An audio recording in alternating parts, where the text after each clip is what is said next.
Paltar yuyan xarab oldu, dert etmesen. Ramil usta çare tapar her derdine gen.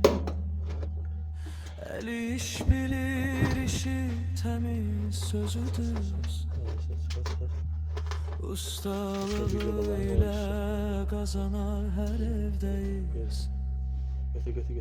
Yanında Osman Usta, köməkçi Sadiq, birlikdə işləyə sistemlidir. Kiçik problem, böyük nasazlıq fərqi yox, baxıb keçməzlər yarımçıq işləri çox. Vaxtında gələr, vaxtında bitər iş.